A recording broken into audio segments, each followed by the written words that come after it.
tel que vous me voyez là, je m'apprête à faire du sport. Ah, mais avant, il faut encore que je m'occupe des poubelles.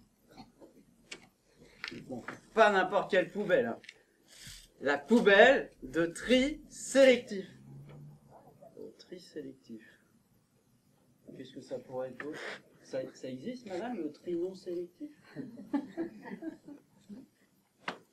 Ah, autant vous dire tout de suite, hein. Moi, je suis né en 1968. À l'époque, on en avait mais rien à faire des poubelles. On mettait tout à la jaille, ils se débrouillaient avec, mais... Bon, là, on est en 2019. Faut être éco-responsable. Faut arrêter de bousiller la planète. Faut faire son tri, c'est important. Pour mes enfants, pour ma famille. Et là, je dois dire que, tel que vous me voyez, je suis carrément niveau master en tri sélectif. Hein. Vous pouvez me demander n'importe quoi. Tiens, c'est rigolo le tri sélectif. L'autre jour, je discute avec Janice, une copine, elle me dit « Tu comprends, moi, quand je mange de la pizza, je peux pas mettre mon carton dans mon bac de recyclage parce qu'il y a eu du gruyère dessus. » Oh, je lui dis « T'inquiète pas, c'est comme pour ton eau potable. Ils vont mettre du chlore dessus, vas-y, tu peux le recycler, ne crains rien. »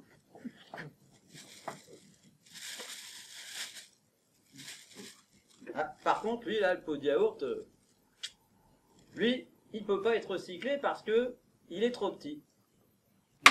Dommage. Faites attention à ce que vous mettez dans votre bac de recyclage. Il y a quelques années, on a eu un contrôle de notre bac de tri sélectif. Est-ce que ça vous est déjà arrivé? Oui. Oui?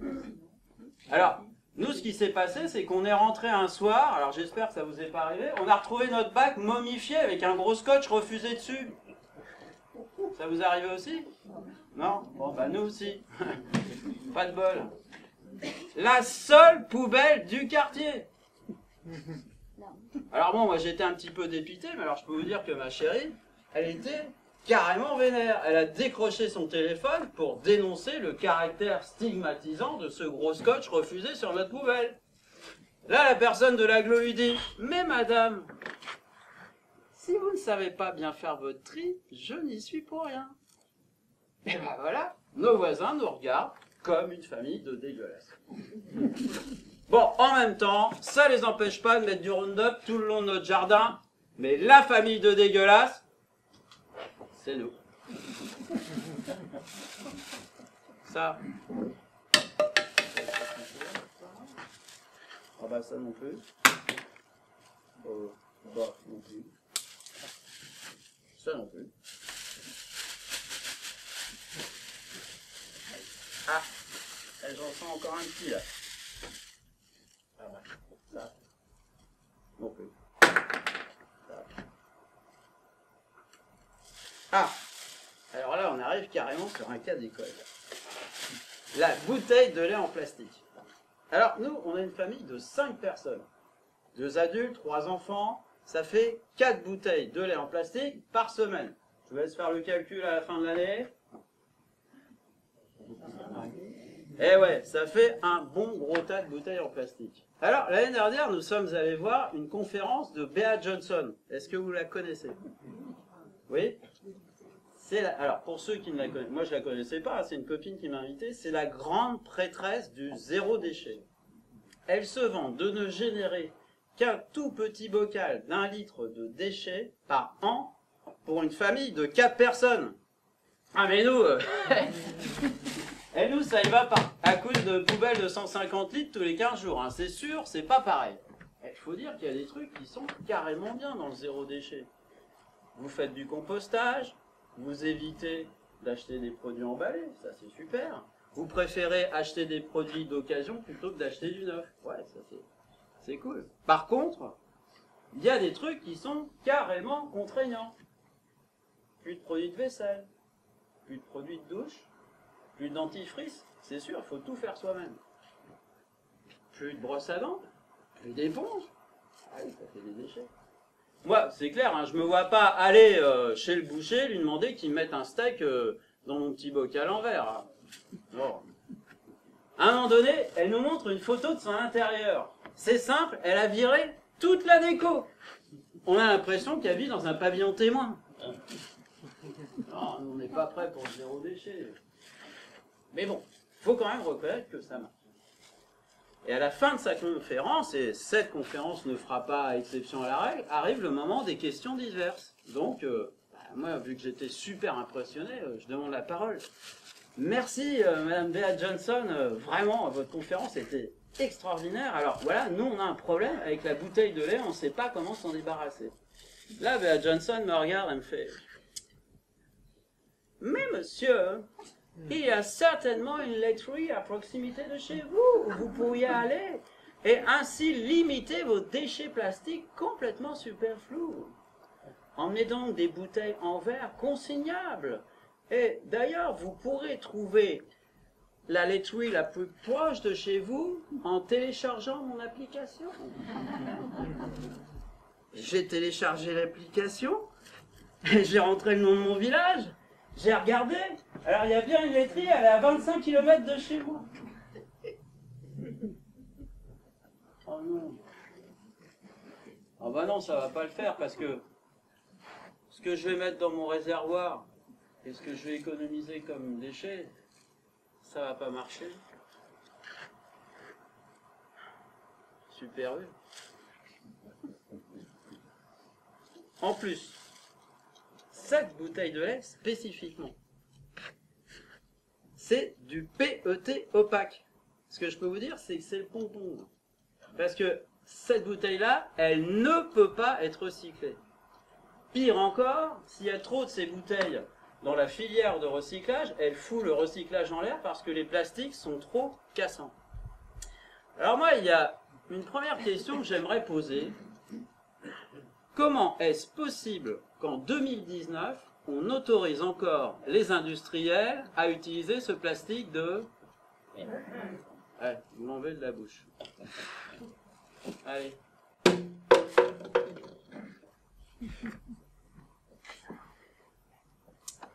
J'ai des doutes.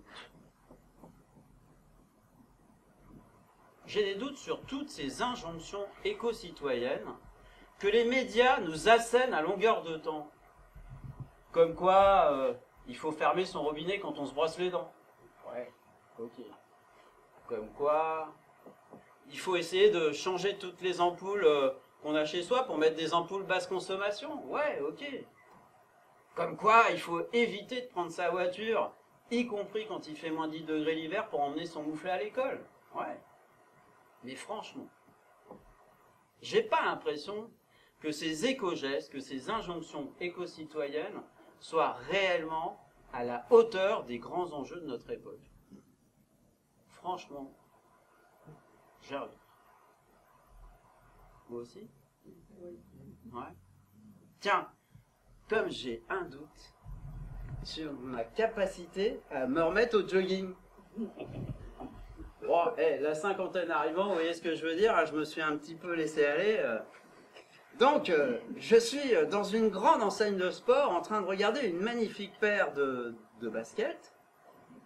Et sur ces entrefaites, le vendeur arrive, il me regarde, il me fait « C'est pour du loisir ou pour de l'intensif ?» Alors, dans ma tête, je réfléchis à l'effort que ça va me demander pour me remettre au jogging, mais à la tête du vendeur, je m'aperçois qu'il vaut mieux que je dise que c'est pour du loisir. Donc là, le type m'arrache les baskets des mains, comme ça, il me regarde, il me fait « Bon, tu longes le rayon pétanque. Derrière, tu as le rayon running loisir. Tu te prends une paire de running shoes, un short, un maillot antitranspirant. Tu passes à la cabine d'essayage et on va voir si on peut faire quelque chose de toi. » Alors, ce qu'il faut savoir quand vous achetez une paire de running shoes loisir, prenez une taille au-dessus. Parce que quand vous courez, vos pieds... Ah, ça fait plaisir d'avoir des spécialistes dans la salle.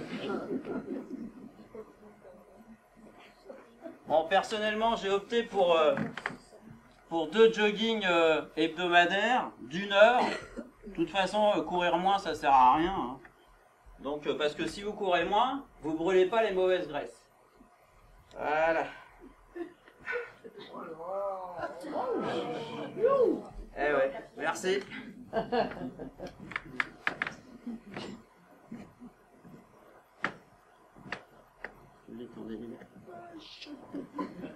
Alors, au passage, je vais apprendre que je ne vais pas faire du jogging, mais du running.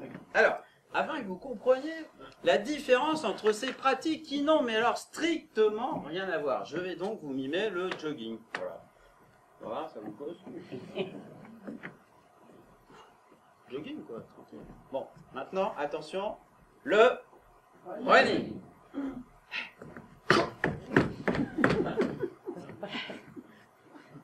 Bon, pas j'en fasse trop, monsieur. Alors, personnellement, je vais opter pour le jogging, c'est-à-dire du jogging, mais habillé en runner. Donc, nous sommes le 26 janvier 2017, et sous vos yeux ébahis, mesdames, messieurs, eh bien, je me mets donc au jogging. C'est parti.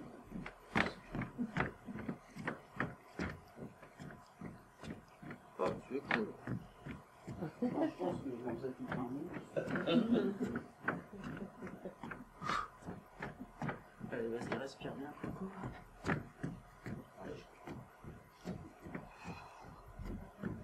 Je sais pas ce que j'ai là.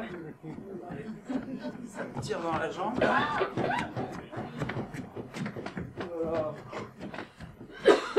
Ça me brûle dans la cage thoracique là.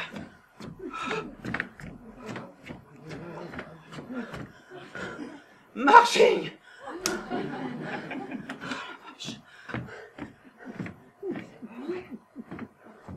Qu'est-ce que c'est que ce délire?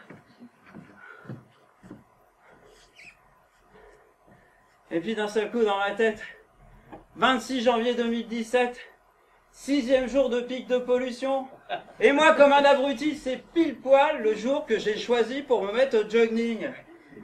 Et ben voilà.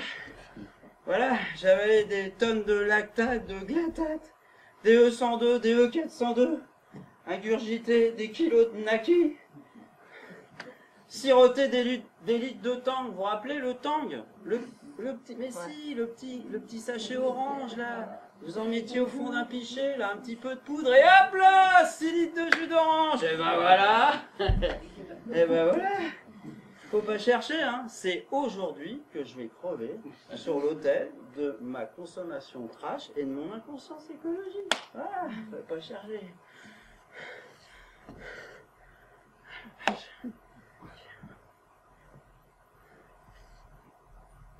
Sous la tiédeur d'une douche réparatrice, dans une ambiance quasi tropicale, une question métaphysique me taraude l'esprit. Comment une société qui se dit évoluée peut-elle à ce point se rendre malade d'elle-même? Vous avez 4 heures.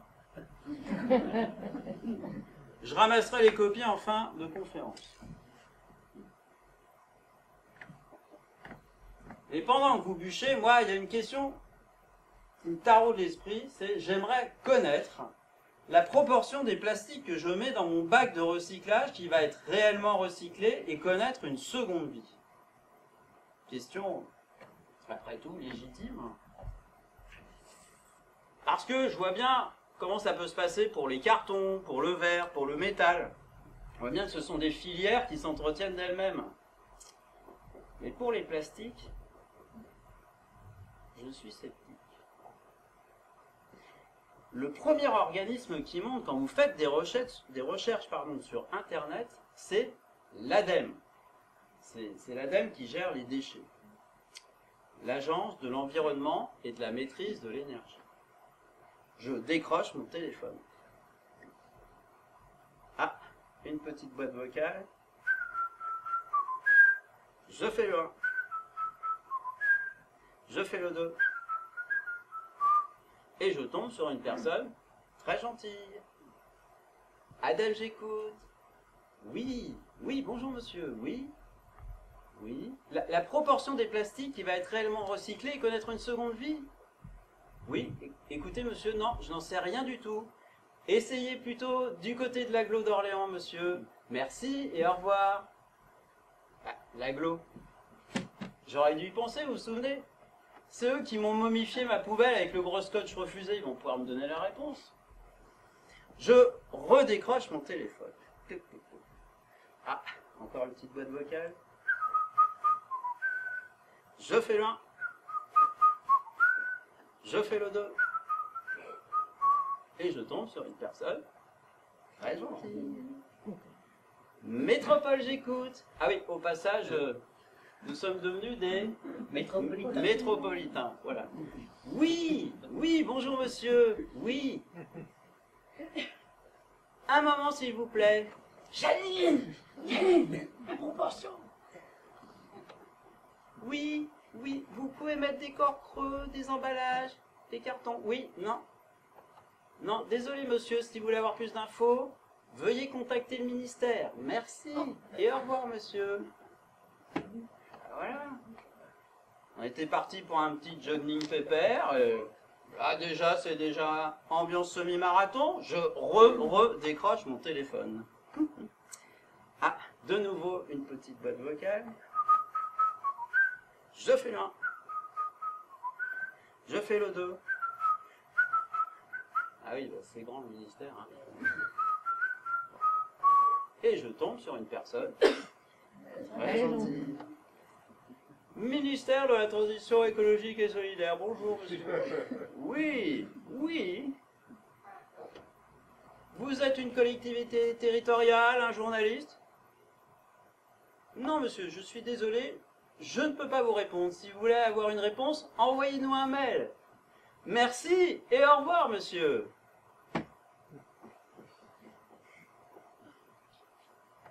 « 15 jours de recherche sans la moindre réponse. Ça me fout les nerfs. Et puis je me dis, quand même, il doit bien y avoir des spécialistes des plastiques, ça doit bien exister. Et ben ça existe. C'est la FFP, la Fédération française de... Non? Alors, plasturgiste. Ah, il y a des spécialistes, peut-être du ministère, non? Fédération française de plasturgie. FFP, bonjour. Oui, bonjour monsieur. Oui, tout à fait, nous avons un spécialiste du recyclage des plastiques. Oui, monsieur plastique recyclé en personne. Oui. Ah non, désolé monsieur, je ne peux pas vous le passer. Il est en vacances. Voilà, rappelez dans 10 jours. Merci, et au revoir, monsieur. 10 jours. C'est exactement le temps qu'il m'a fallu pour récupérer mon premier jogging assassin. Nous sommes le 5 février 2017. Il est 14 h. Et la température extérieure, un petit peu comme en ce moment, est de 17 degrés. C'est normal. Oh, il y a déjà des petits jonquilles. Oh, les petits champignons là. Enfin, c'est dingue, il y a déjà des fleurs aux arbres, mais c'est incroyable. Quand je pense qu'il y a des gens qui gueulent à cause du réchauffement climatique, n'importe quoi. Hey, si ça continue comme ça, on va avoir des tomates au 15 avril. Et puis d'un seul coup, derrière moi, j'entends flap, flap, flap, flap, flap, flap. Je vois un grand machin jaune qui me déboule à pleine vitesse. Merde, un runner. Un vrai, ça existe. Chacun sa route, chacun son chemin. Oh là. Valérie. Valérie, c'est la prof d'EPS de mon village. Ouais. Salut Valérie. Ouais, bah ça va, ouais, je cours une petite heure, hein, tu sais, c'est important, faut garder la forme. Ouais. Ouais, je te remercie, ouais, j'ai le bon rythme, hein, je cours 1 heure. Ouais.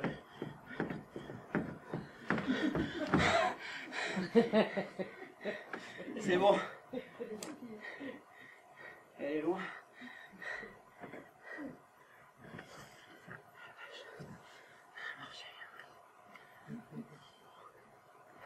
Ouais. 5 février 2017, il faisait 17 degrés. Mais au 15 mars, un mois plus tard, il faisait -10. Et pour la 2e année consécutive, tous les arbres du village ont gelé. Pas une pomme, pas une cerise. Alors pour nous, jardiniers du dimanche, c'est triste parce que bah, on aime bien ça, nous manger des pommes, des cerises, mais pour Peggy, Peggy, c'est la productrice de notre village. Et pour elle, c'est la cata. Parce que elle, les pommes, les cerises, c'est son gagne-pain. Et son métier.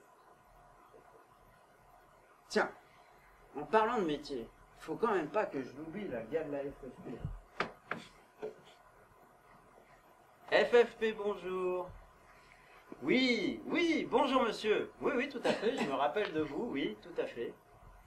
Ah oui, oui, bien sûr, je vais pouvoir vous passer Monsieur Plastique Recyclé, bien sûr, oui, oui, il est rentré de vacances. Et j'allais enfin pouvoir parler à Monsieur Plastique Recyclé en personne.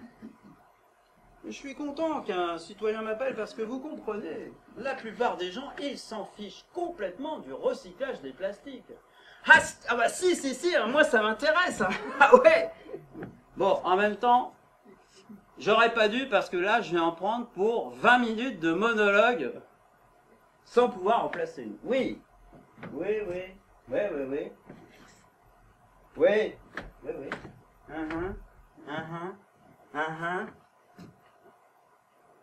Dans les BTP, il n'y a pas de filière spécifique du recyclage des plastiques. Non.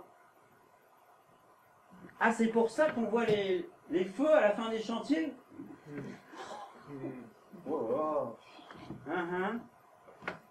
Si j'ai une voiture, bien sûr que j'ai une voiture, oui. Ah, il y a 50% de plastique dans les voitures. C'est pas recyclé non plus. C'est bien ça que vous me dites? Hein? Oui, oui, oui, oui, oui. Et puis à un moment donné, au bout de 20 minutes, il finit par s'arrêter. Monsieur Plastique Recyclé, oui, voilà, pendant que je vous tiens là, j'aimerais connaître la proportion des plastiques que je mets dans mon bac qui va être réellement recyclé et connaître une seconde vie. C'est simple, c'est pas compliqué. Recyclage des plastiques, c'est 24%. Ouh. 24%. Mais c'est à peine un quart de ma poubelle. Et le reste, c'est simple, c'est pas compliqué. Pour 42%, c'est de la valorisation. Quoi?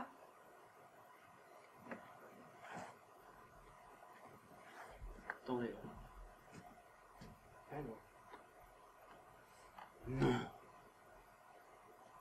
Pas ça quand même. Valorisation? Ah, ils mettent les plastiques dans les incinérateurs? Ils les font cramer? Ça fait de la chaleur, de l'électricité? Ça sert à faire marcher les chauffages urbains? C'est ça, valorisation? Ça doit pas être super écolo, ça. Mais j'avais toujours pas la réponse à ma question. Monsieur Plastique Recyclé, sur 100 objets qui vont être fabriqués, combien vont l'être réellement à partir de ces 24% de recyclage? C'est simple. C'est pas compliqué. C'est 5%. Hein? Non.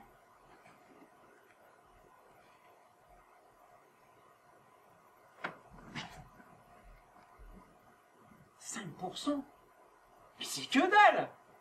Vous vous rendez compte toute l'énergie qu'on met pour seulement 5% au final? Et puis, je réfléchis. 24% de recyclage, 42% de valorisation. Il en manque là. Et le reste, c'est simple. C'est pas compliqué. Pour 34%, on les met en décharge. On décharge les plastiques en 2019. Attendez là.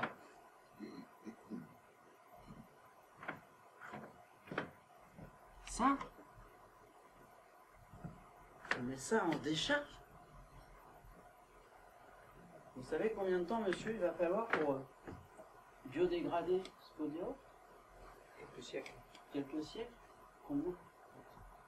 Combien? Deux? Un peu plus? 10? 6? Il dit mieux? Je peux dire mieux. Allez, mieux? 700 ans. 700 ans. Et encore, il sera plus sous sa forme de pot de yaourt, mais les petits bouts de plastique, ils vont continuer à vivre leur vie dans la nature. Ça veut dire que on fabrique des objets jetables avec des matériaux pérennes qu'on met en décharge.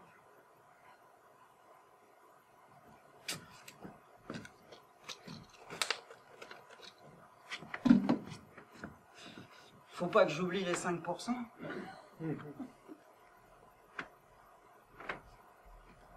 Et puis, on va continuer à discuter comme ça avec Monsieur Plastique Recyclé.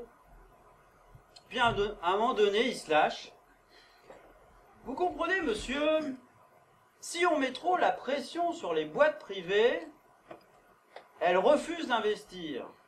Si on leur demande de faire du recyclage sérieux, elles ferment le robinet. Qu'est-ce que c'est que cette histoire? Les boîtes privées, si on leur... Mais les poubelles, c'est les mairies.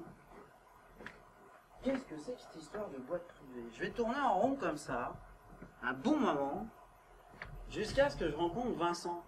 Vincent, lui, sa spécialité, c'est le droit public. Il me regarde avec ses petites lunettes, il me fait « Oh, toi, manifestement, tu as un problème de DSP. » Je lui dis « Quoi? » « Oui, de DSP. T'inquiète pas, je vais te faire une petite fiche et tu vas pouvoir partager avec les gens cette histoire de DSP. » La délégation de service public est un contrat par lequel une personne morale de droit public confie la gestion d'un service public dont elle a la responsabilité à un délégataire privé. La rémunération de ce service est substantiellement liée au résultat de son exploitation. Pour être clair, pour les boîtes privées type Suez ou Veolia, elles ne sont pas payées à la qualité du recyclage, elles sont payées au poids. Voilà pourquoi nous ne sommes qu'au 25e rang européen du recyclage des plastiques. Estime-toi heureux qu'elles acceptent encore de venir une fois tous les 15 jours ramasser ta poubelle au bout de ton chemin. Et il a raison. Jusqu'à l'année dernière, c'était une fois par semaine. Et puis un jour, on a reçu un papier dans la boîte, comme quoi ça serait une fois tous les 15 jours. Ce qui fait que si jamais vous oubliez de sortir votre poubelle, eh bien votre poubelle, elle vous reste un mois sur les bras et elle déborde. Débrouillez-vous. Délégation de service public. Et puis il me rajoute une deuxième petite note. La concession des services publics aux opérateurs éco, comprenez bien boîte privée, est une volonté délibérée de tous les acteurs politiques au pouvoir depuis ces 30 dernières années. Depuis 1993, depuis la loi Sapin, la délégation de services publics, et pour paraphraser un slogan des années 80, est dorée comme du service public. Elle sonne comme du service public, mais malheureusement, ce n'est plus du service public. Et ça a été imaginé par un gouvernement de gauche. Hop! Excusez-moi, il faut que je perde cette habitude par un gouvernement social. Et il me rajoute une deuxième petite note. Sans accord préalable de la population, les élus, dans leur grande majorité, ont concédé, dans une certaine opacité, les transports en commun, la gestion des déchets, l'eau potable, l'assainissement, les télécoms, les restaurants scolaires, les crèches, la recherche fondamentale. L'année dernière, les SNCF étaient en grève. l'éducation, peut-être. Et pourquoi pas l'armée, comme aux États-Unis? Alors, ce qu'il faut savoir, c'est qu'il y a un village d'irréductibles gaulois qui remet en cause cette histoire de délégation de service public. Une dangereuse bande de marxistes avec à sa tête Lénine en personne. Est-ce que vous avez une idée où ça se situe, ce village? Pardon? Dans la Drôme, non. En Bretagne? Non, un petit peu plus en bas. En bas de la France. Avec l'Axal. Oui, je viens de l'entendre là. C'est la ville de Nice. Ah bah quand je vous parlais de dangereux bolcheviques, Christian Estrosi a dit, moi cette histoire de délégation de service public, j'en veux pas. Donc il a remis en régie municipale le restaurant scolaire, les transports, la piscine, et depuis, en fait, ça fait tache d'huile, puisque des villes comme Paris ou Lyon ont remis en régie municipale, notamment, leur service des eaux. Tiens, bah, on va boire un petit coup à la santé de la Lyonnaise des eaux.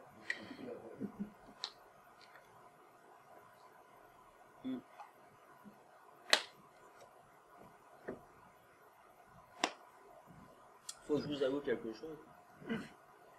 Je suis le seul et unique jogger de mon village. Tous les samedis matins, je fais invariablement le même parcours. Et invariablement, tous les samedis matins, il y a cette bande de connards de runners qui me doublent à pleine vitesse. Jogger avec nous! Jogger avec nous! Alors moi, qu'est-ce que je fais? J'essaye de les suivre. Je suis sûr que c'est pile poil à ce moment-là qu'ils décident d'accélérer ces fumiers.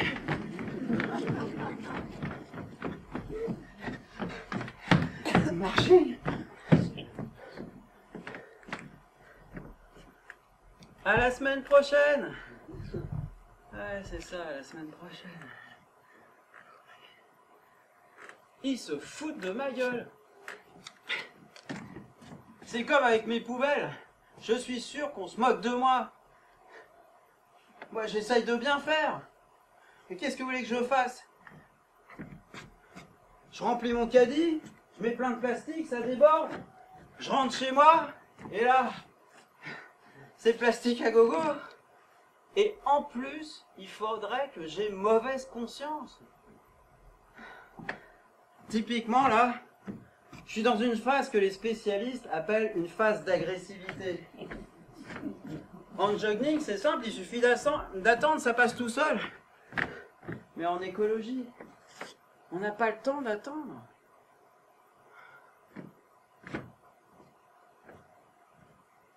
Je vais tourner comme ça, un bon gros maman, jusqu'à ce que je rencontre Anthony. Anthony, c'est un peu ma conscience de gauche. Il me regarde comme ça, il fait « Hé, toi, manifestement, si tu tournes en rond comme ça, c'est que tu souffres d'une hypertrophie de ta jambe droite, mon petit gars. Il va falloir un petit peu remuscler la gauche, là, parce que sinon tu risques de tourner en rond assez longtemps. » Et pour ça, je te conseille une lecture, La question climatique, genèse et dépolitisation d'un problème public, d'un sociologue qui s'appelle Jean-Baptiste Comby. Alors moi, je peux vous dire, j'ai jamais ouvert un bouquin de sociologie. Mais j'ai lu Comby, hein. Et je peux vous dire, eh ben, j'ai tout compris. En gros,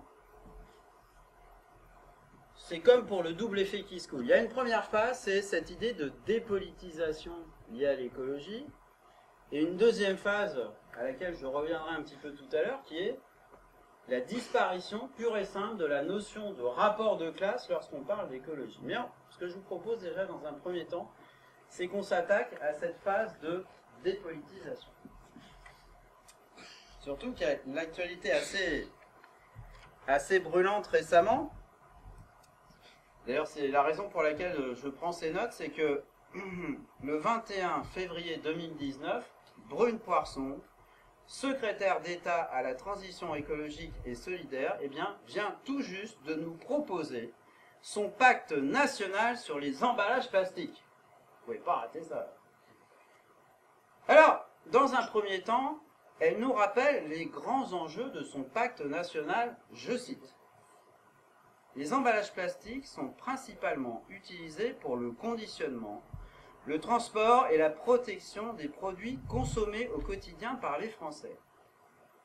Les emballages plastiques représentent un tiers du plastique utilisé, mais près de 60% de celui-ci se retrouve dans la nature et les océans.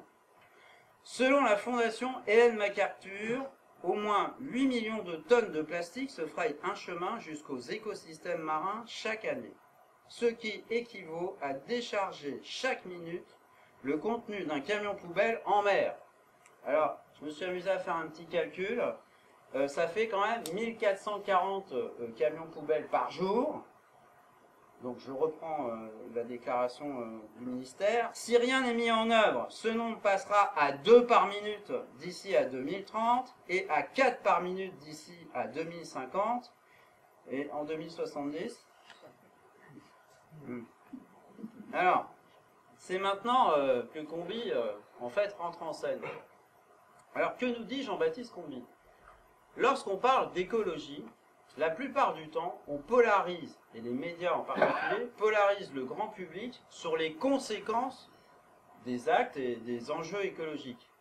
Or, en fait, en faisant ça, on détourne notre attention des causes réelles. C'est-à-dire que la plupart du temps, vous allez entendre parler effectivement du 7e continent plastique, vous allez entendre parler des plastiques qui se retrouvent dans les estomacs des poissons. Donc, ayons bien ça à l'esprit, déjà, dans un premier temps, on nous polarise énormément sur les conséquences. Mais Brune Poirson a lu aussi Combi, un petit peu en diagonale. Elle a un objectif, s'engager collectivement pour devenir acteur de l'économie circulaire et faire en sorte que le plastique ne devienne jamais un déchet. D'accord? On vient de voir un peu ce que devenaient nos plastiques. Hein. C'est-à-dire qu'il y a assez peu de recyclage, pas mal de valorisation, c'est-à-dire que, bonjour, les émissions de pollution dans l'atmosphère, et quand même pas mal de décharges. Pas franchement de quoi espérer que le plastique ne devienne jamais un déchet. Et avec qui Madame Poirson va-t-elle s'engager collectivement? Elle a un très beau collectif à ses côtés, sans doute d'anciennes connaissances du temps où elle travaillait pour Veolia. Auchan Retail, France, Biscuit Bouvard, Carrefour, Casino, Coca-Cola, European Partners, Danone, Franprix, L'Oréal, LSDH, Monoprix, Nestlé France, Système U, Unilever. Ah, c'est sûr, ils s'y connaissent un max en déchets d'emballage plastique. Hein. Bon, en économie circulaire, c'est un peu comme si on demandait à Monsanto de nous pondre un système en partenariat avec la FNSEA pour assurer notre indépendance alimentaire nationale. Mais ayez confiance, ayez confiance. Il y a 2 ONG indépendantes, la Fondation Tara et le WWF, qui vont être partenaires de cette grande opération, de ce grand plan plastique.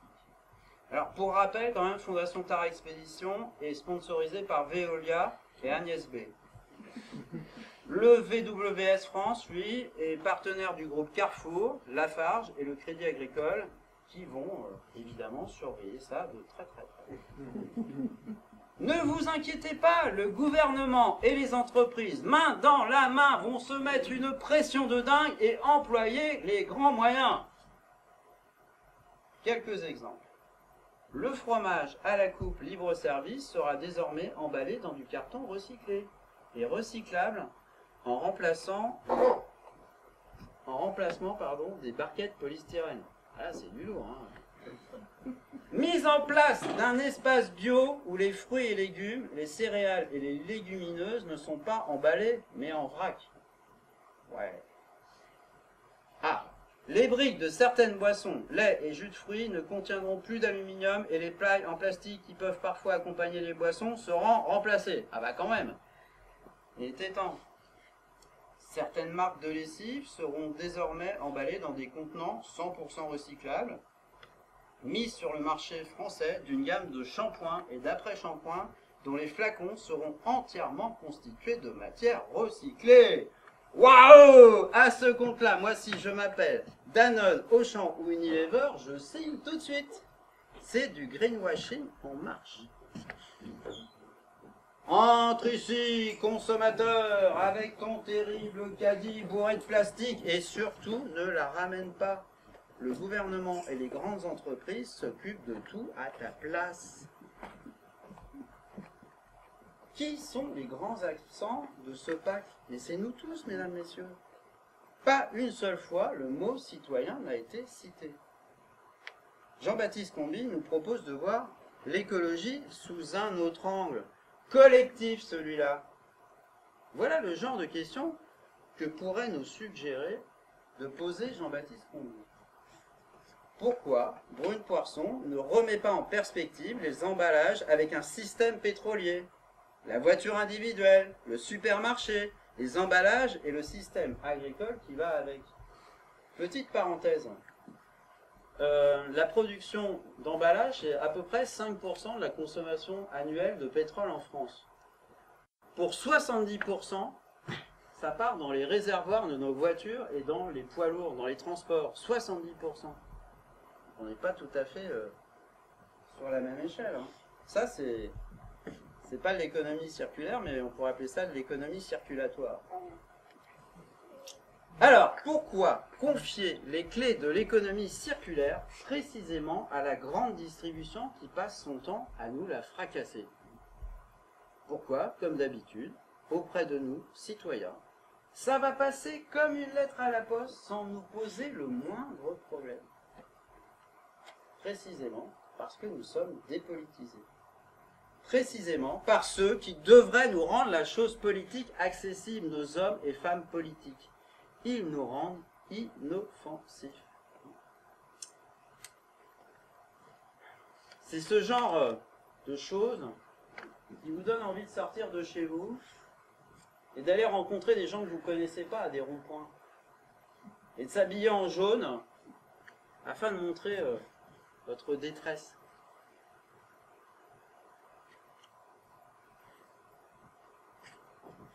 Alors comment ils s'y prennent pour nous rendre inoffensifs et nous dépolitiser? J'ai imaginé un petit atelier de repolitisation. On se remuscle un peu. Parce que je me suis aperçu d'une chose. Les politiques évincent systématiquement toutes nos revendications collectives liées à l'écologie. On se la fait une petite fois ensemble là. Les politiques évincent systématiquement toutes nos revendications collectives liées à l'écologie. Alors comment ils s'y prennent? En fait, ils ont 3 bras de levier. Le premier bras de levier, c'est de nous renvoyer à des actes individuels, des éco-gestes. Systématiquement, faites bien votre tri sélectif, faites bien vos petits trucs, chacun dans votre coin. Comme ça, on n'est pas dans le collectif, comme ça on n'est pas très gêné. Ça c'est la première réponse qu'on nous donne à nos citoyens. Le deuxième aspect qui est très important d'avoir à l'esprit à mon sens, c'est cette idée, en fait c'est très intéressant, nos demandes sont très entendables, seulement le problème c'est que vous comprenez, on ne peut pas remettre en cause le marché, l'emploi. Eh oui, faut que ça marche le business. Troisième élément, c'est que nous les citoyens, nous ne sommes pas légitimes à formuler des demandes parce que nous ne sommes pas assez spécialistes. Donc en fait, quand vous allez demander quelque chose à un politicien, il va vous dire mais oui très bien, mais on va nommer une commission, on va faire une assemblée, une réflexion, et puis comme ça, vous verrez monsieur, ça va être, on va s'occuper de votre demande. Et puis dernier point, mais alors là, celui-là, il ne faut pas en abuser, c'est si on la ramène trop, eh bien, on nous envoie les gendarmes ou l'armée. Mais ça, il faut utiliser ça avec parcimonie. Le message est clair. Occupez-vous de votre bac de tri sélectif et nous, on s'occupe du reste. Le problème, c'est qu'on voit bien qu'ils s'en occupent pas super. Parce que pour eux, nous sommes des mineurs politiques qui ne voyons pas plus loin que le bout de notre poubelle. Alors, c'est pas parce que on fait du jogging qu'on n'aime pas la mécanique de précision. Alors maintenant qu'on s'est bien mis les mains dans le cambouis, ce que je vous propose, c'est qu'on soulève le capot et qu'on sorte le moteur.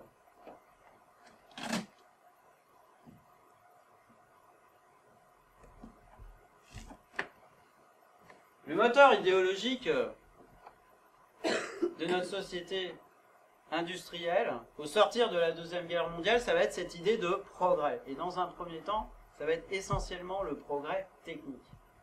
Quand je suis enfant, lorsque je regarde la télévision, le progrès c'est partout, tout le temps. Oh, l'aérotrain, génial. Oh, le Concorde. Oh, les Américains, oh, ils sont allés sur la Lune, trop fort. Le TGV. Le progrès, c'est partout, tout le temps. Pour nos dirigeants de l'époque, en gros, c'était comment faire passer la société d'un monde archaïque et rural à une société résolument moderne et urbaine.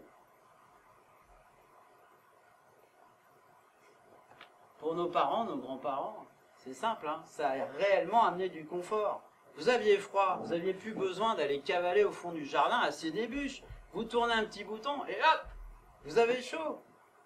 Vous avez chaud. Une bonne petite glace au frigo. Ça y est, c'est réglé. Vous avez faim. Une bonne boîte de conserve.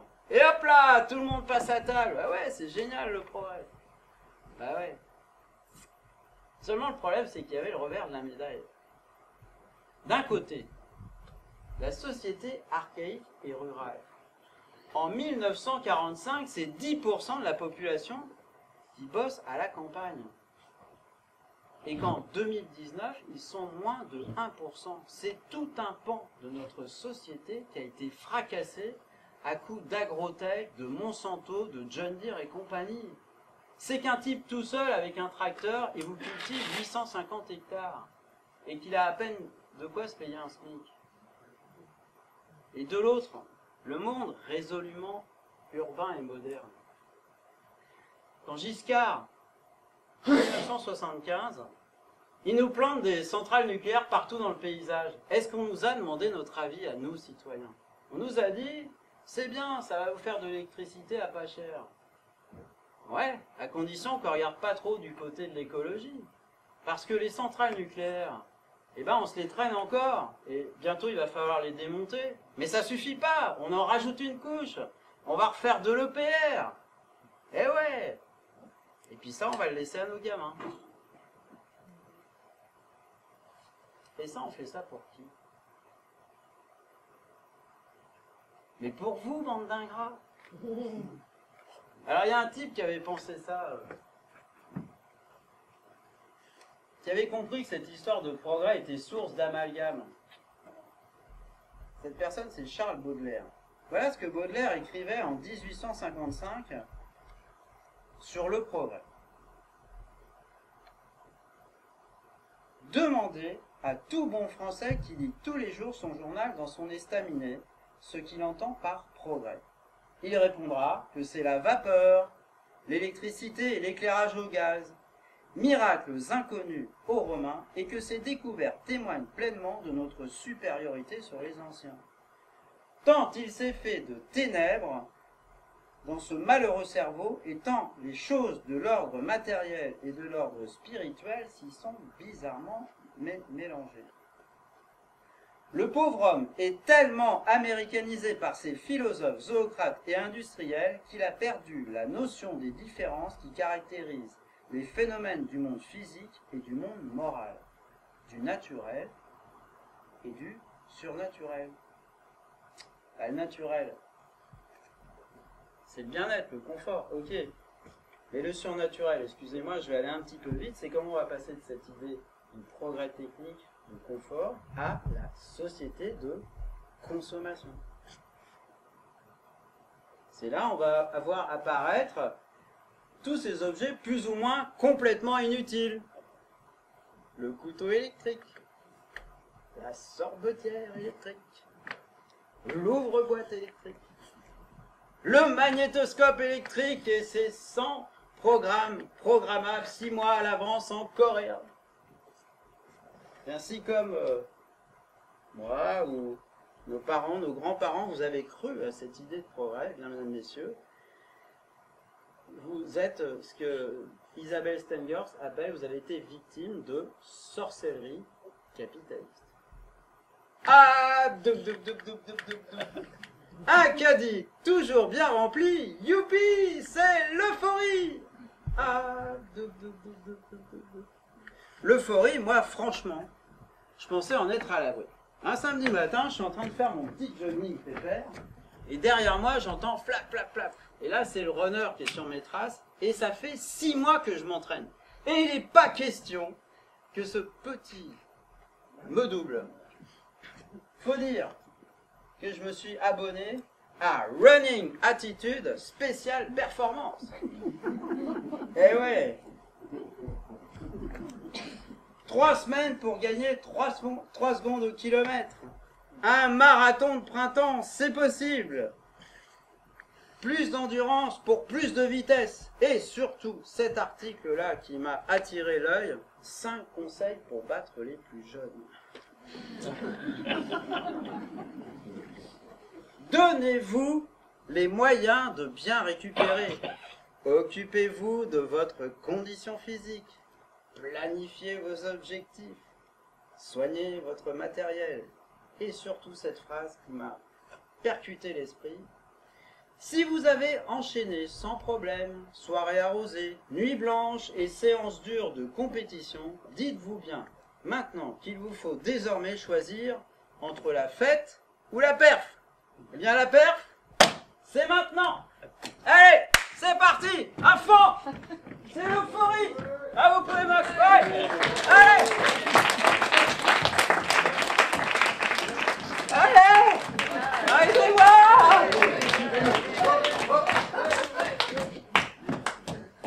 Allez.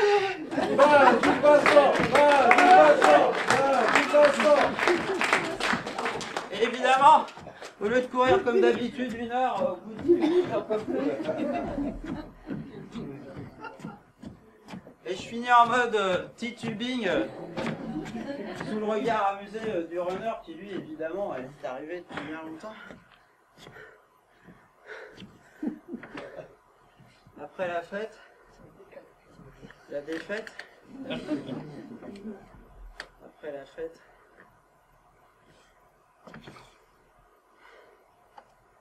La défaite. Pourquoi je n'ai pas vu arriver cette défaite? Je me souviens, dans les années 80, par la lucarne de ma télévision, il y a des parents en Argentine qui demandent à leurs gamins de rentrer parce que s'ils restent à l'extérieur, ils risquent de se choper des cancers de la peau à cause de la disparition de la couche d'ozone. Moi, je craignais rien. En Argentine. 83, 84. Les pluies acides, vous vous rappelez? Les forêts des Vosges, là. Tout cramé. À cause des pluies qui venaient d'Allemagne et qui dézinguaient des forêts entières. Puis il y a eu 86. 86. Tchernobyl. Pouah, l'explosion nucléaire.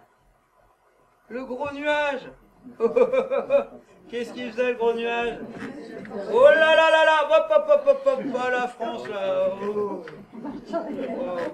Ah, on fait le tour de la France. Ah, un petit peu l'Italie là.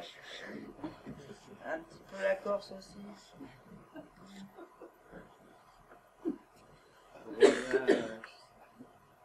Alors, un coup, vous pouviez boire du lait.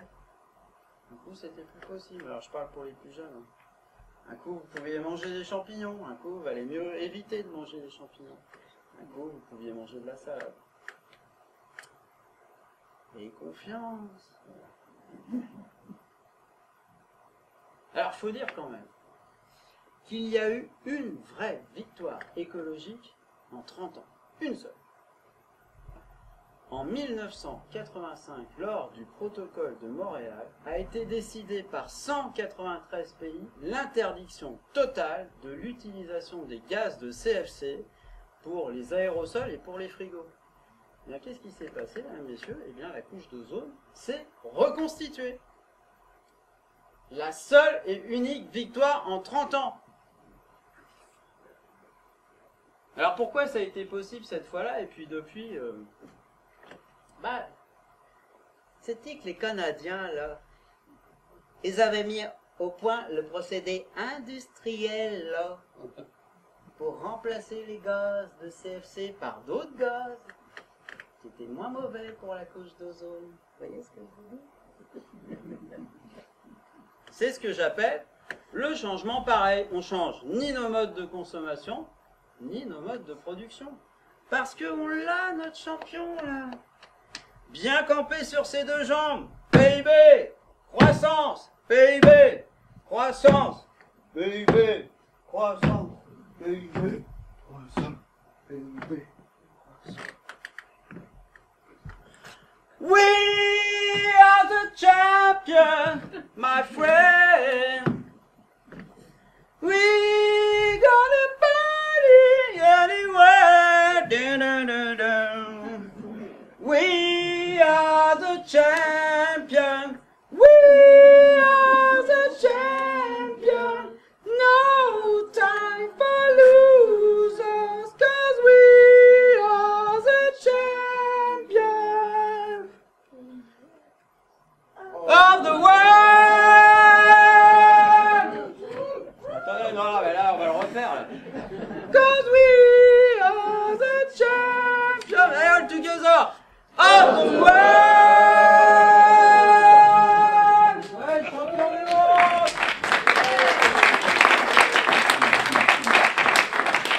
Champion du monde, elle est à nous. On l'a, notre médaille, ça y est. On pourra plus la retirer celle-là, hein. On est partout. Dans l'eau, dans l'air, dans la terre, dans l'espace. On est partout, on ne peut plus nous rater, ça y est, on existe. En 2015, les géologues et les spécialistes du monde entier ont déclaré que nous étions entrés dans une nouvelle ère. L'Anthropocène, l'ère de l'homme. Ça y est, on existe. Pas très enthousiaste. Bon, faut dire que il y a quand même un certain nombre de gens qui ne font pas beaucoup d'efforts. Les pays sous-développés. Enfin maintenant on les appelle plus comme ça, on les appelle les pays du Sud, on les a mis au Sud. Bon, bah nous qu'est-ce qu'on fait? On leur pique leurs ressources et en échange on leur envoie nos poubelles. Ah bah, on n'est pas des petits bras. Hein. Sans compter, alors vraiment, ceux qui ne font aucun effort. Les Yanomami, les peuples premiers. Les Yanomami, ceux qui n'ont pas de grand-mère, ils vivent terrés dans leur forêt amazonienne. Ils vivent tranquilles, ils n'ont même pas entendu parler de la société de consommation. C'est simple, ils n'ont rien à échanger, on est obligé de tout leur piquer.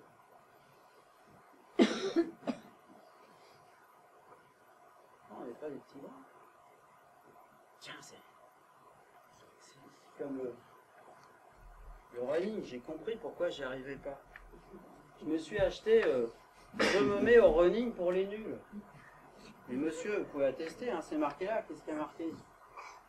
Ah, il va passer les lunettes. Ah ouais, je m'équipe. Je m'équipe. C'est marqué noir sur blanc, évidemment, voilà pourquoi j'y arrive pas. Je ne suis pas assez équipé. Alors qu'est-ce que je fais? Je retourne dans la grande enseigne de magasin de sport. Et là, le vendeur m'attendait à bras ouverts. Ha! Je suis content de te revoir. Hein. De toute façon, Je vais te dire, dans mon business, il y a deux types de runners. Il y a le runner que j'équipe en running loisir. Bon, le gars, il fait 2 petits running et puis il met son matos dans le placard. Et puis, il y a les vrais. Ceux que j'équipe en running compétition. Allez, file te chercher un caddie. Je sens que j'ai l'inspi, là. On va pouvoir t'équiper, mon petit gars. Premièrement, il te faut une paire de running compétition. Je te conseille la Mike Vaporfly 4%. 4% de rendement supérieur sur toutes ses concurrentes. 96% de marketing, la Mike Vaporfly, 330 €. Sans oublier, il te faut la tenue Extreme Compression. Une meilleure pénétration dans l'air, une meilleure tenue musculaire, une meilleure récupération, indispensable. 350 € la Extreme. Sans oublier, il te faut la montre Shunto Ultra Titanium que tu vas pouvoir connecter avec ton bracelet Run Connect, ton iPhone 10, et pouvoir évaluer tes performances, pouvoir faire partie de la grande communauté des runners compétition, indispensable. 480 €, sans oublier le petit complément Meltonic. Tu peux y aller, c'est que des plantes, et le reste, c'est autorisé par le CIO, vas-y. 34,99 €. Eh bien, pour la modique somme de 1194,99 €, eh bien là, véritablement, tu pourras être équipé en running compétition. Et comme aujourd'hui, c'est ton jour de chance, si tu prends la carte, tu pourras payer en 10 fois sans frais. Et comme tu as une bonne tête, je t'octroie un rabais de 1%, ce qui nous fait la tenue running compétition à 1183 € net. 1183 € pour courir. Un SMIC. J'ai pas les moyens. Je vais réfléchir. Et ça me ramène au deuxième point de Jean-Baptiste Combi. La question de rapport de classe lié à l'écologie.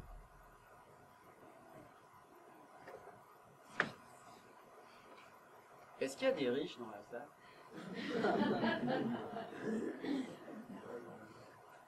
Non, mais ils viennent pas beaucoup dans les... Ils viennent pas beaucoup dans les conférences gesticulées. Bon, plus t'es riche, plus tu consommes, plus tu consommes, plus tu pollues, moins t'es écolo.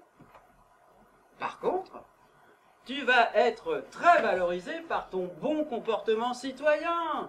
Tu vas être le premier à bien faire ton tri sélectif. Tu vas être le premier à avoir une voiture électrique. Tu vas être le premier à mettre des panneaux photovoltaïques sur ton toit. Comment? Tu prends ta voiture pour aller en centre-ville. J'habite en centre-ville. Par contre, après tous ces efforts, et parce que tu le vaux bien, quand arrive l'heure des vacances, là, tu vas prendre l'avion. Et subitement, ton compteur à CO2, il va s'emballer. Bingo! Et alors, moins t'es riche, moins tu consommes. Moins tu consommes, moins tu pollues. Moins tu pollues, plus t'es écolo. Tes 1183 €. Tu vas pas les mettre dans une tenue running compétition, mais pour vivre. Tu vas prendre les transports en commun. Tu vas habiter dans des habitats collectifs. Et même si ta voiture, c'est un vieux diesel pourri, et même si tu fais pas très bien ton tri, tu vas être beaucoup plus écolo que le riche. Ah, c'est sûr, il y a des constats qui font mal. Hein. Surtout au discours dominant. Et puis, il y a le deuxième effet qui se coule, c'est cette idée que plus vous êtes pauvre et plus vous allez être exposé à des inégalités et des injustices écologiques. Revenons au bac de tri sélectif. Quand à la fin des années 90, il a fallu trouver un site pour installer l'incinérateur. Il y avait deux villes qui étaient pressenties sur l'agglo d'Orléans. Olivet, plutôt village assez riche, et Saran, banlieue plus populaire. Où pensez-vous que nous installâmes l'incinérateur? Bref. À Saran. Bah oui. Et quand, par un encore plus funeste hasard, il a fallu trouver un endroit pour accueillir les gens du voyage. Est-ce que vous pensez qu'on les a installés à Olivet ou plutôt à Saran? Oui, juste à côté de l'incinérateur. Vous allez dire que je fais du mauvais esprit, mais quand, par un encore plus grand funeste hasard, et parce que le centre pénitentiaire d'Orléans débordait, on a décidé de construire un nouveau centre pénitentiaire. Où l'a-t-on placé? À Saran, à côté de l'incinérateur et des gens du voyage. Comme ça, on est gros pire.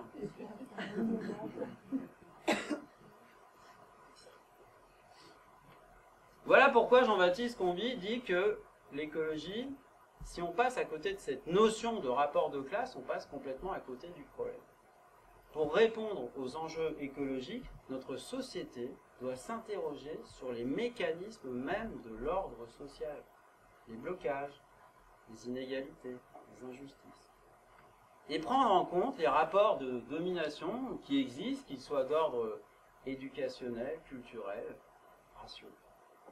Or, pour la classe dominante, cette idée de rapport de classe est vaporeuse, dépolitisée.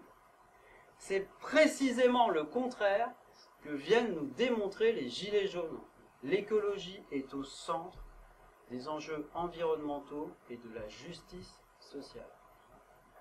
La classe dominante, elle, déporte de manière illégitime un débat auquel nous aurions droit pour nous imposer sa manière de voir. Et sa manière de voir, c'est quoi? C'est l'économie de marché qui fait loi, pas les Gilets jaunes. Vous voulez un petit exemple? Je pense particulièrement à cette histoire du marché du droit à polluer. Est-ce que vous connaissez cette usine à gaz? Alors en fait, ça s'appelle le marché du droit carbone. Bon, en fait, c'est une bourse. Comme c'est l'économie de marché qui fait loi, en 2005, au niveau de l'Europe, a été décidé de mettre en place une bourse, donc ce marché du droit à polluer, par pays pour les usines les plus polluantes. Donc chaque pays s'est vu attribuer des quotas qu'il a distribués à ses entreprises les plus polluantes. Imaginons que vous ayez deux entreprises, une entreprise A et une entreprise B, qui vont se voir chacune attribuer 100 quotas de gaz à effet de serre. L'idée étant évidemment qu'elle fasse en sorte d'investir. L'entreprise A va jouer le jeu, elle va investir. Donc mécaniquement, ses émissions de gaz à effet de serre vont descendre. Elle va par exemple descendre à 80. Pendant que l'entreprise B, elle, ne va pas faire d'effort du tout et elle va augmenter ses émissions de gaz à effet de serre à hauteur de 120. Et par la magie du marché, l'entreprise A va pouvoir revendre ses quotas à l'entreprise B. Et là, magie, on retrouve l'équilibre. Est-ce que pour autant, on aura limité les émissions de gaz à effet de serre? Voilà pourquoi, eh bien, on continue à augmenter nos émissions régulièrement au niveau de l'Europe et mondialement, c'est encore pire. Ah oui, parce qu'on pense en permanence que les problèmes peuvent se régler par un marché. Donald Tusk est le président de l'Union européenne. Donald Trump est le président des États-Unis. Bienvenue dans le monde merveilleux de Walt Disney où les Donald ont tous les pouvoirs. Le problème, c'est qu'ils nous prennent pour des Mickey. Là. Tiens, c'est comme l'autre là, le runner. Il n'a qu'un mot à la bouche. La performance, mec! Ah bah c'est simple, lui, c'est un résumé à lui tout seul de société de consommation. Il me dit, l'autre jour, j'étais en train de faire le semi-marathon d'Orléans, je me suis tapé un méga coup de pompe, alors qu'est-ce que je fais? Je me prends un bon petit coup de turbo boost. Oh, un bon petit coup de turbo boost amélioré, tu vois ce que je veux dire? Et là, je repars à pleine vitesse, je double Raoult, je bats mon record, ouais, je finis, c'est génial. Je le regarde, je dis, qu'est-ce que tu me racontes, hein?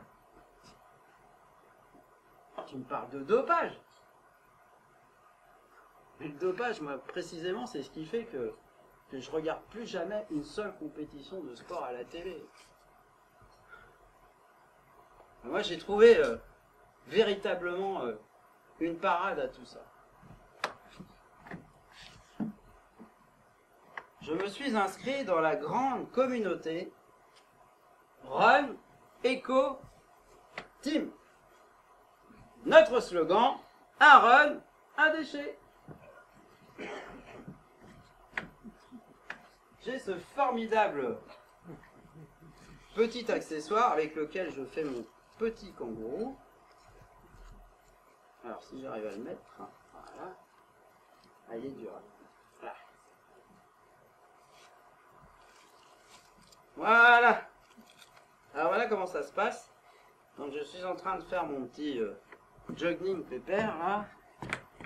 Et là je fais le... Oh, oh, les gens sont vraiment... Hop, dans la petite poche. Tiens là, encore ici. Voilà. Ah bah tiens, un mammouth. Allez. Et comme ça, je m'arrête quand j'ai envie. Encore un là. Tiens. Tiens.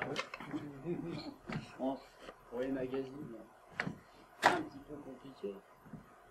Voilà, mesdames, messieurs, comment je suis passé du jogger, au jogger.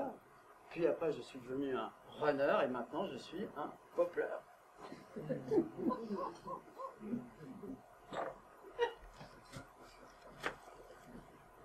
Moi, je trouve ça plutôt chic. Hein. Et puis, j'étais en train de faire, l'autre jour, un samedi, j'étais en train de faire mon petit jogging et je suis tombé là-dessus.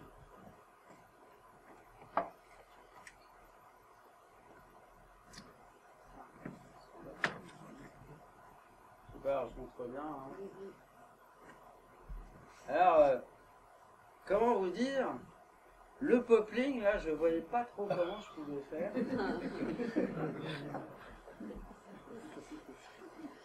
On va se le mettre sous nos yeux, là, pour bien regarder à l'esprit.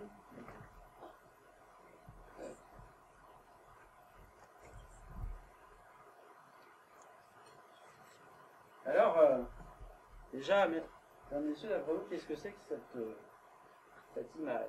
Un champ de plastique. Un champ de plastique. Un champ de plastique, oui. Alors, précisément... Main sur Loire. Main sur Loire. Alors, il faut quand même que je vous donne une explication par rapport à ce champ. Ce champ, effectivement, il est en pleine zone UNESCO. Un Main sur Loire. Alors, pourquoi en fait il est jonché de tous ces petits débris de plastique? C'est parce que à la fin des années 90, l'agglo d'Orléans a eu l'idée lumineuse d'utiliser nos déchets verts pour créer du TMB, du terreau mécano-biologique, qu'ils pensaient vendre aux paysans à hauteur d'à peu près 40 € la tonne. Je vous en mets combien? 4 bennes? Monsieur? Pour vos géraniums. Alors évidemment, les agriculteurs, quand ils ont vu arriver ce TMB, ils n'en ont pas voulu. Mais malheureusement, il y a un certain nombre d'agriculteurs, dont l'ancien propriétaire de ce champ, qui lui a accepté donc ce TMB. Et on se retrouve à la faveur des pluies enfin c'était en 2018, hein, tous les petits bouts de plastique sont remontés à la surface. Voilà pourquoi on se retrouve avec cette pollution.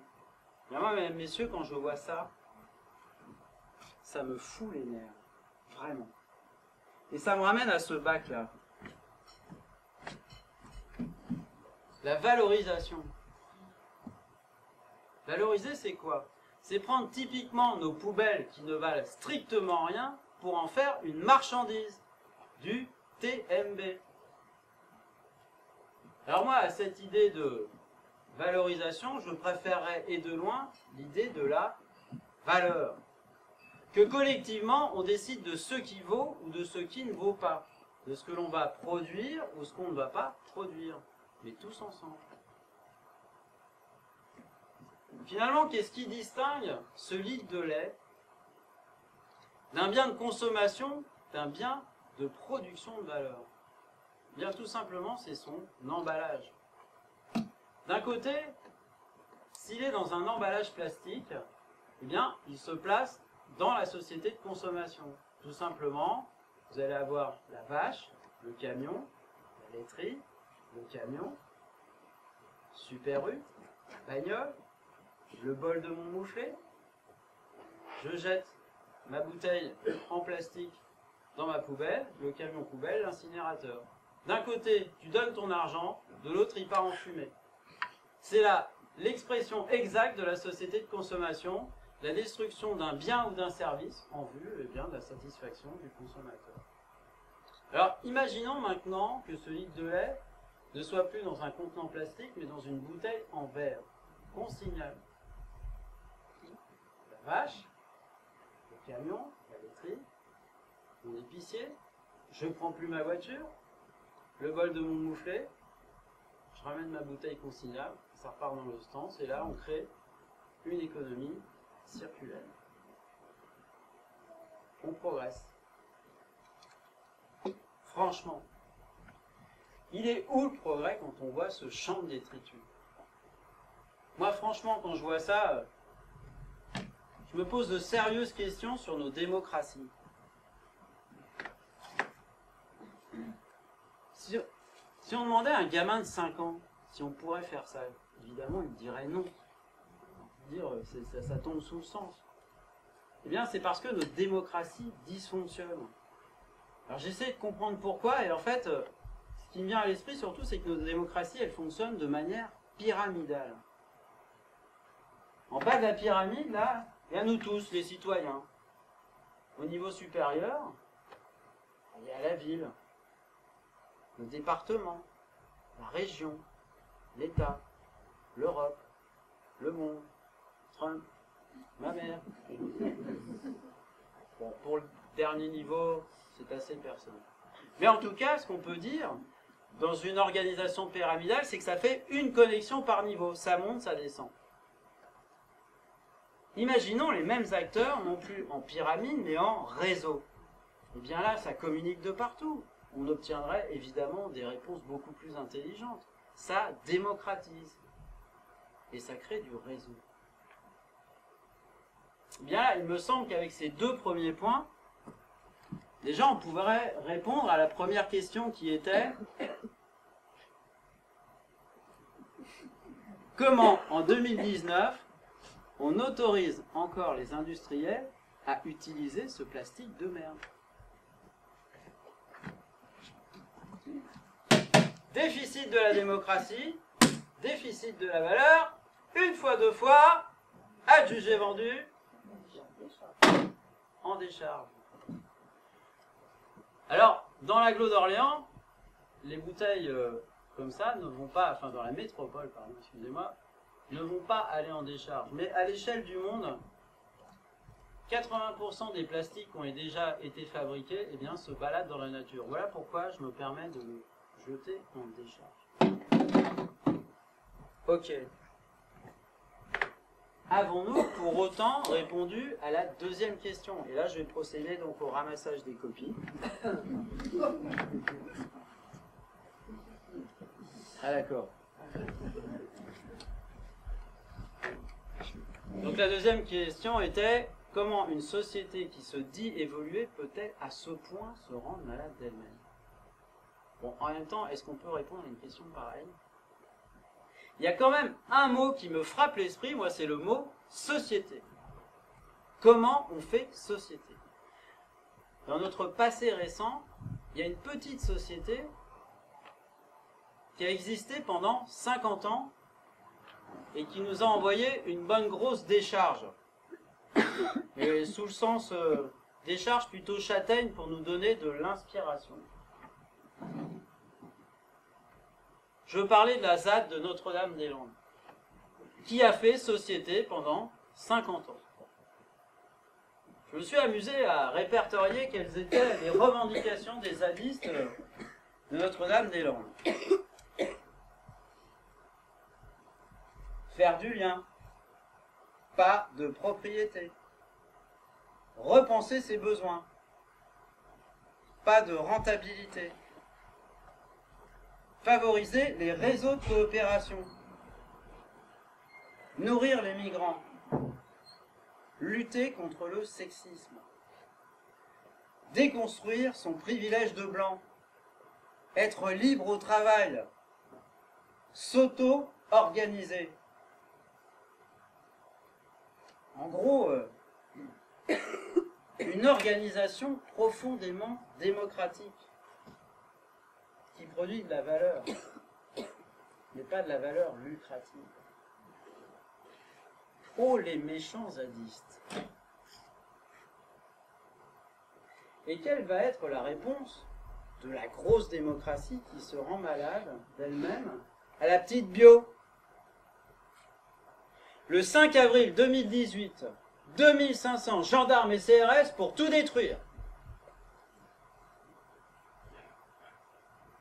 Ah mais, c'est qu'on prend des habitudes en 50 ans. Et quelle va être l'exigence de la grosse démocratie qui se rend malade d'elle-même à la petite bio? Vous veillerez bien à déposer des projets individuels et vous validerez bien notre modèle économique dans votre projet. Oh, les méchants zadistes. Mais s'il y a des méchants, c'est qu'il y a des gentils. Ils sont où les gentils? Les gentils à qui on n'en verra jamais 2500 gendarmes et CRS et des pelleteuses pour tout détruire.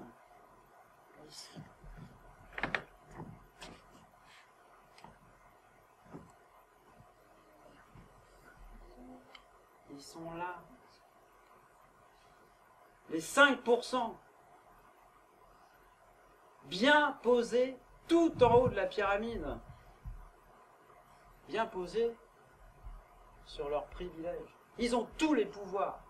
Pouvoir politique, pouvoir de l'argent, pouvoir sur nos vies. Les Dassault, les Ghosn, Muliez, Leclerc, Carrefour, Pinot. Il y en a d'autres encore. Pardon? Arnaud? Bref.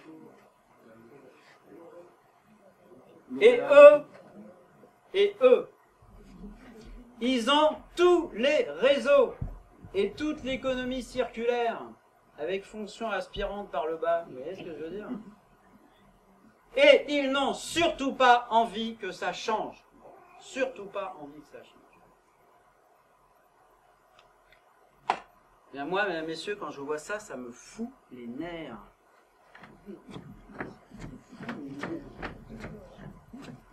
Bon, d'un côté, il y a des méchants zadistes à qui on envoie des pelleteuses qui veulent changer le monde. De l'autre, il y a les gentils qui saccagent la planète et qui squattent toutes les richesses. Bah et nous, les dociles, on fait quoi?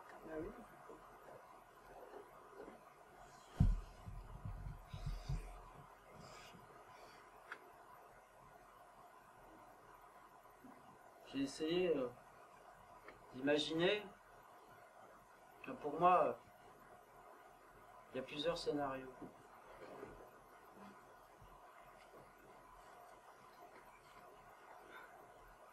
Les 5% les plus riches, ils vont s'apercevoir qu'ils abusent, qu'ils squattent toutes les richesses, ils vont répartir.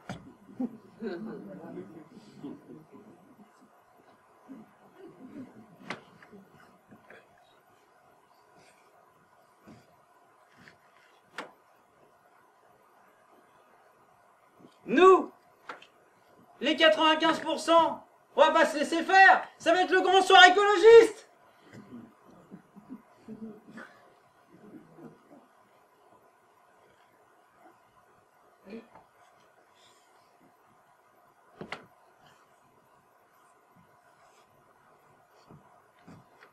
Ah, puis il y a Quel dernier scénario? Le plus vraisemblable. À force de tirer sur la corde, à force de choper toutes les ressources, à force de saccager la planète, le système capitaliste, à force de mettre la poussière sous le tapis là, il va finir par se prendre les pieds dedans et se mettre la gueule dans le mur.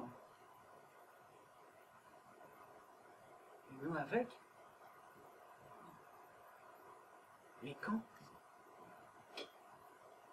Demain? Ah non, pas demain. Ah non. Faut que j'emmène ma fille à l'école. Dans 3 ans. 3 ans. Les gamins, ils n'auront pas fini leurs études, c'est pas possible.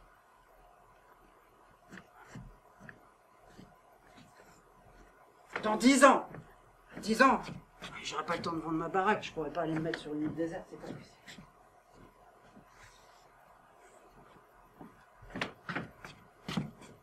Dans 50 ans! Ah! 50 ans, c'est bon! Pas de problème.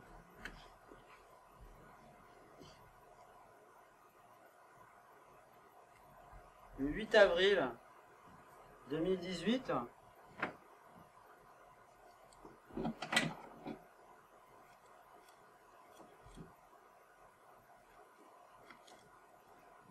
le GIEC, Groupement d'experts international, a remis son 5e rapport.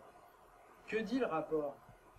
Nous avons entre 3 et 10 ans pour changer radicalement de modèle de société si nous ne voulons pas basculer dans un emballement climatique irrémédiable. Elle est là, la ligne d'arrivée. La ligne vers laquelle l'humanité tout entière s'apprête à...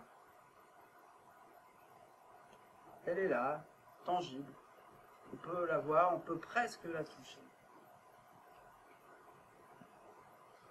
Je reformule ma question. Et nous, les dociles, on fait quoi?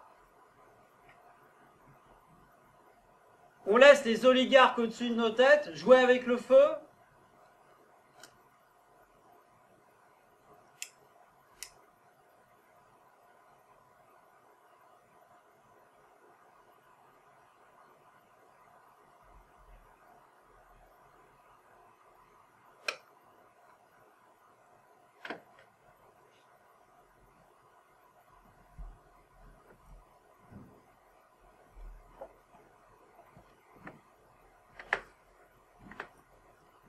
Et dire que l'humanité connaît la voie et qu'elle est partie en sens inverse. Jamais cette phrase de Sonra n'a été autant d'actualité.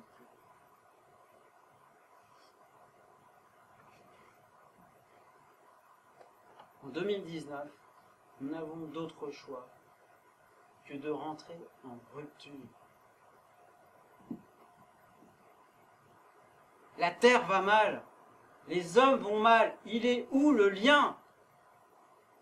Mais c'est bien notre société industrielle ultralibérale qui est responsable et des inégalités sociales et du saccage de la planète. Au nom d'un bon fonctionnement économique, jamais les inégalités n'ont été aussi grandes. Pire encore, elles se sont accrues de manière abyssale ces 50 dernières années. Comme le réchauffement climatique, comme l'effondrement des ressources et de la biodiversité. Alors, mesdames, messieurs, la question, la rupture, c'est comment on transforme notre révolte en combat.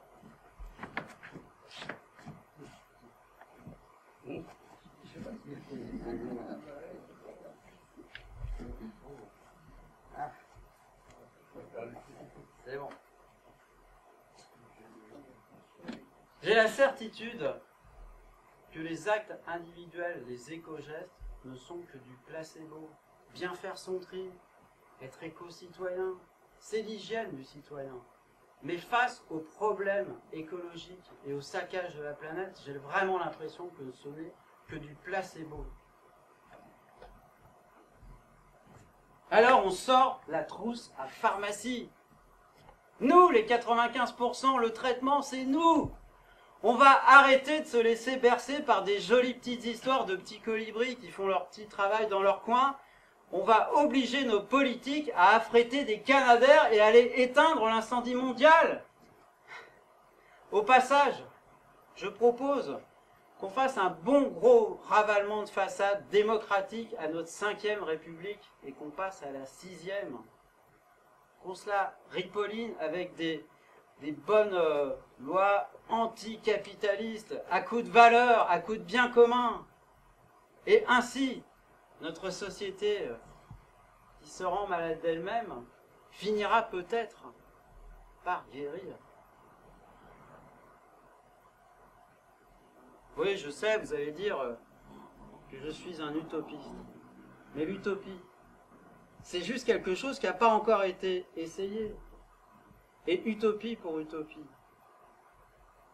Croyez-vous que nos sociétés riches vont pouvoir faire des murs suffisamment hauts pour laisser la misère du monde qui va immanquablement venir à nos frontières?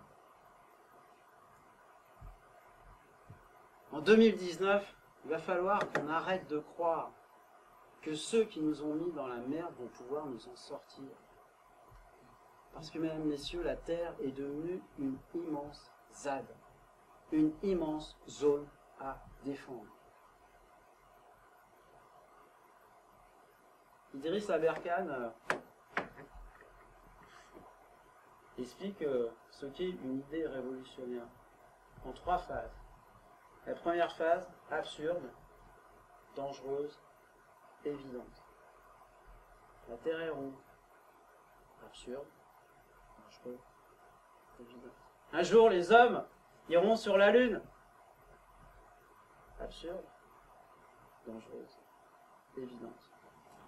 Moi, je vais vous proposer une idée révolutionnaire. D'ici 3 ans, tous les peuples vont se mettre d'accord pour sauver les hommes et la planète. Idée absurde, dangereuse, évidente. Nul homme, nul groupe humain ne peut exister, agir, au détriment d'un autre. Car nous sommes tous partie intégrante de cette nature que nous devons préserver et transmettre. Voilà. Je n'irai pas plus loin. Ce soir, j'ai fait mon grand tri. Mon action de conférencier s'arrête ici et c'est le citoyen qui vous donne rendez-vous pas plus tard que maintenant. J'ai imaginé un moment joyeux qu'on pourrait passer ensemble, une patate, un petit atelier très ambitieux de transformation écologique. Transformation, pas transition. Idée absurde, dangereuse, évidente. Le secret de l'action, c'est de s'y mettre. Alors je vous laisse avec cette phrase de Nietzsche. La croyance que rien ne peut changer provient soit d'une mauvaise vue, soit d'une mauvaise foi. La première se corrige, la deuxième se combat. Alors on garde la patate!